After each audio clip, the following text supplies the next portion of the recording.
Hi everyone. आज का video मैं आपको गर्मियों में आप कौन कौन से ऐसे छोटे छोटे हैक कर सकते हो जिससे कि आपका ये जो गर्मियों वाला सीज़न है वो इजीली जाए, आपको कोई बीमारियां नहीं हो, उसके बारे में हम बात करेंगे।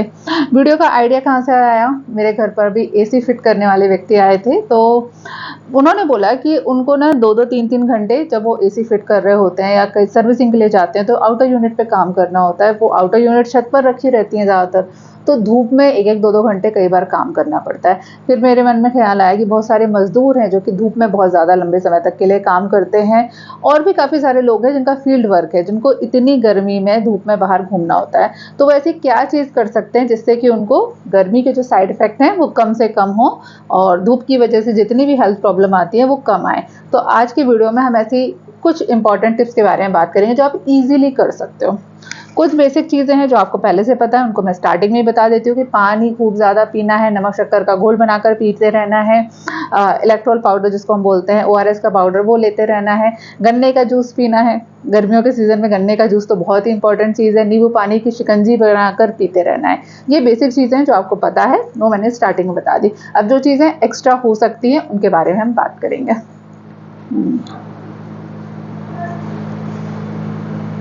पहली होम रेमेडी है बहुत ही सिंपल वाली, वो है खाने का सोडा। बेसिक आपके घर में हमेशा खाने का सोडा मिल जाएगा। अगर आपको बहुत ज़्यादा गर्मी लग रही है, हीट स्ट्रोक हो रहा है, शरीर में जलन आ रही है बहुत ज़्यादा, या आप धूप में निकलने वाले हो, काम करने के लिए जाने वाले हो, तब आप खाने का सोडा आधी चम्मच की मात्रा में सामान्य तापमान के पानी के साथ में आपको दिन में 2 बार या मैक्सिमम 3 बार लेना है। दिक्कत ये है, इस बात को नोट रखना है कि इसका प्रयोग लगातार 3 दिन तक किया जा सकता है, मैक्सिमम कंडीशन में 5 दिन तक। उससे ज़्यादा खाने का सोडा लगातार प्रयोग नहीं करना है, ठीक है? आधा चम्मच आपको लगेगा कि यार बहुत ज़्यादा है, हम जब पकौड़े वगैरह बनाते हैं तो हम लोग चुटकियों में डालते हैं, यहाँ आधा चम्मच, कोई नुकसान नहीं होता, कोई बिल्कुल ही सेफ है, बहुत ही ज़्यादा ईजिली काम करने वाली मेडिसिन है, होम रेमेडी है। हीट स्ट्रोक या गर्मियों के जितने साइड इफेक्ट होते हैं, शरीर में जलन होना, खुजली होना, उल्टी जैसा मन करना, बुखार आने जैसे सेंसेशन आना, हाथ पैरों में टूटन होना, इन सभी कंडीशन में फ़ायदेमंद होगा। पहली होम रेमेडी हो गई। दूसरी चीज़ जो आप कर सकते हैं गर्मियों के सीज़न में, वो है आपको धनिये का बहुत ज़्यादा प्रयोग करना है।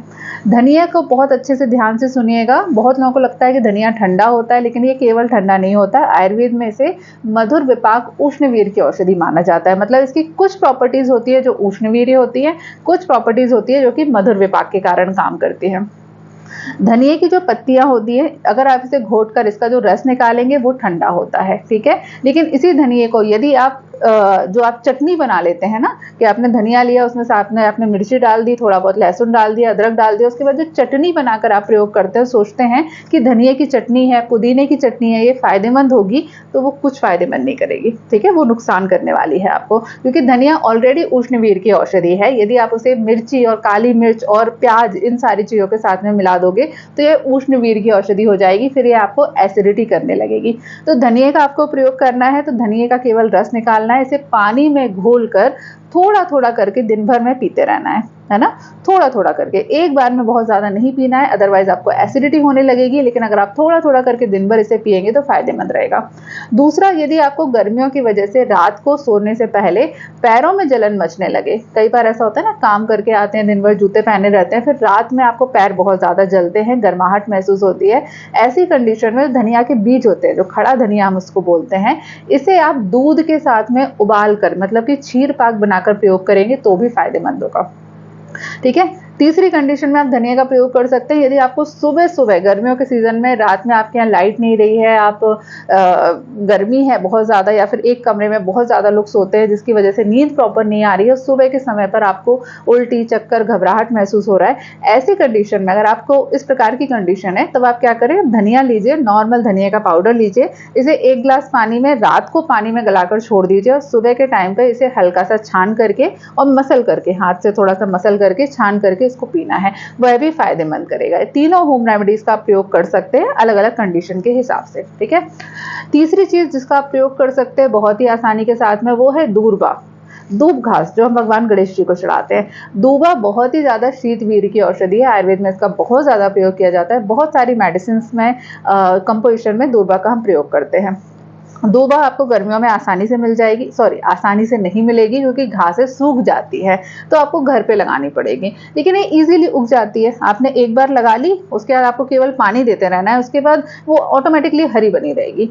तो अगर आपको बिल्कुल ही अफोर्ड नहीं करना चाहते, आपको ज़रा-सा भी खर्चा नहीं है, तो दूब घास आप ले लीजिए इसके छोटे-छोटे टुकड़े करके कैंची से काट करके पानी में डालकर छोड़ दीजिए और इसी पानी को आपको थोड़ा-थोड़ा करके पीना है। अगर डायरेक्टली आप दूबा को भी चबाएँगे, तो भी आपके गले में होने वाली जलन, नोज़िया और नाक से ब्लीडिंग होने वाली जो केस होते हैं, या गर्मियों के सीज़न में कई बार धूप की वजह से नाक से ब्लीडिंग आ जाती है, मुँह में खखार के साथ में जो हम थूकते हैं, उसमें थोड़े बहुत ब्लड आ जाता है, उसमें भी ये बहुत ज़्यादा फ़ायदेमंद है। ध्यान रखिएगा, दूबा एक घास है, तो इसका प्रयोग ज़्यादा मात्रा में नहीं करना है, पहली बात। दूसरी बात, इसको अच्छे से धोकर प्रयोग करना है। ऐसा नहीं करना है कि आपने डायरेक्टली दूबा ली, उसमें बहुत सारी मिट्टी लगी हुई है, बहुत सारी धूल लगी हुई है, उसको आपने खा लिया तो आपको फ़ायदा होने की बजाय नुकसान हो जाएगा। अच्छे से धो करके उसे पानी से उसे काट लीजिए, पानी में डाल दीजिए, या फिर आप उसे घोट कर उसका रस निकाल कर पानी में मिलाकर रख सकते हैं, वो भी बहुत फ़ायदेमंद है। ये 3 चीज़ें होम रेमेडी आप ईज़िली घर पे कर सकते हो। चौथी चीज़ होती है गेंदे के फूल। झंडू बोला जाता है आयुर्वेद में इसको। झंडू हम लोग लोकल लैंग्वेज में थोड़ा वैसे भी प्रयोग करते हैं कि यार वो आदमी बड़ा झंडू है, लेकिन झंडू एक्चुअली इसका संस्कृत नेम है। तो जो गेंदे के फूल होते हैं, ये आयुर्वेद में रक्त स्तंभन होते हैं, यानी कि ब्लड क्लॉटिंग को प्रमोट करने वाले होते हैं, और शीतवीर्य की औषधि होती है, यानी कि शरीर के अंदर ठंडक लेकर आते हैं। तो गेंदे के फूल अगर आपको मिल सके, आपके घर में लगे हुए हैं तो बहुत अच्छी बात है, नहीं है तो आजकल माला वाला में तो हर जगह मिल जाते हैं। गेंदे के फूल को अभी आप रस निकाल करके पानी में घोट करके इसका प्रयोग कर सकते हैं। मैं एक नई रिसर्च में मैंने भी कुछ समय पहले पढ़ा था कि जो गेंदे के फूल होते हैं उसमें सोडियम की मात्रा पोटेशियम की मात्रा बहुत ज़्यादा होती है। KCl जो होता है ना, पोटेशियम क्लोराइड, वो काफ़ी ज़्यादा होता है, यानी कि काले नमक वाला जो कंपोजिशन है वो रहता है, जिसकी वजह से शरीर के लिए फ़ायदेमंद होता है। पोटेशियम इम्बैलेंस को भी ठीक करता है। ये नई रिसर्च में मैंने पढ़ा था। वैसे आयुर्वेद में तो इसकी दूसरी प्रॉपर्टीज़ हैं। तो झंडू का आपको प्रयोग करना है। झंडू लीजिए, एक गेंदे का फूल लीजिए, इसको घोट लीजिए, घोट नहीं सकते हैं तो बस हाथ से मसल लीजिए, कुछ नहीं कर सकते हैं तो उसको तोड़-तोड़ करके पानी में डाल दीजिए, वही पानी आपको थोड़ा-थोड़ा करके पीते रहना है। यदि उसकी पत्तियाँ, उसके फूल आपके पेट में भी गए तो कोई नुकसान नहीं करेंगे, फ़ायदा ही पहुँचाएँगे, ठीक है? तो ये चीज़ भी आप कर सकते हैं। तो ये बेसिक छोटी-छोटी सी होम रेमेडीज़ है जिनका आप प्रयोग कर सकते हैं, आपको फ़ायदा रहेगा। चलिए, लास्ट में अगर आपको कोई भी होम रेमेडीज़ का इस्तेमाल नहीं करना है, सिंपल सा, तो आप क्या करिए, चंदनादि वटी, आयुर्वेद की एक टैबलेट होती है चंदनादि वटी, जो कि इसमें चंदन, दूबा और बेल और इसी प्रकार की और जो मेडिसिन होती है वो डाली जाती है। शीत मेडिसिन, ठंडी वाली मेडिसिन होती है वो डाली जाती है। तो ये चंदनादि वटी 2-2 टैबलेट की मात्रा में सुबह, दोपहर, शाम, दिन में 3 बार सामान्य तापमान के पानी के साथ प्रयोग करना है। खाना खाने से पहले या खाना खाने के बाद कभी भी आप प्रयोग कर सकते हैं, कोई दिक्कत नहीं आएगी। सिंपल सी टैबलेट है, इसका प्रयोग कर सकते हैं अगर आपको कोई भी होम रेमेडीज़ का प्रयोग नहीं करना है तो। चंदनादि वटी का प्रयोग लगातार अगले 30-45 दिन या 60 दिन तक किया जा सकता है, कोई साइड इफेक्ट नहीं होगा, कोई नुकसान नहीं होगा, ठीक है? तो ये सारी चीज़ें होम रेमेडी विद मेडिसिन मैंने आपको बता दिया, किनको प्रयोग करना है उनको भी बता दिया। देखिए, हाँ, ये ध्यान रखिए, अगर आपको गर्मी में, वास्तव में गर्मी में रहना होता है ना, तो इन सारी चीज़ों का प्रयोग करिएगा। जैसे मैं एसी में बैठी हूँ अभी, मैं अपनी क्लिनिक में एसी में बैठी हुई हूँ, लाइट भी है, सब कुछ भी है, तो यार मुझे इतना ज़्यादा इन सारी चीज़ों का प्रयोग करने की आवश्यकता नहीं है। अगर आप धूप में जा रहे हो, गर्मी में जा रहे हो, तो आपको इनको प्रयोग करने की आवश्यकता है। हम कई बार ये सोच लेते हैं कि गर्मी है तो सबके लिए, भाई नहीं है। अगर आप हाउसवाइफ हो तो आप, अब जो शी मूवी आई थी, मिसेस मूवी आई थी, वैसी वाली हाउसवाइफ नहीं, लेकिन अगर एक नॉर्मल कंडीशन वाले हो तो आप 3-4 घंटे, 5 घंटे काम करने के बाद दोपहर में 1-2 घंटे शायद एसी में, पंखे में, कूलर में आराम कर लेते होगे। तो अगर आपको गर्मी में ही रहना है, धूप में रहना है, तो इन सारी चीज़ों के बारे में बहुत ज़्यादा ध्यान रखना है।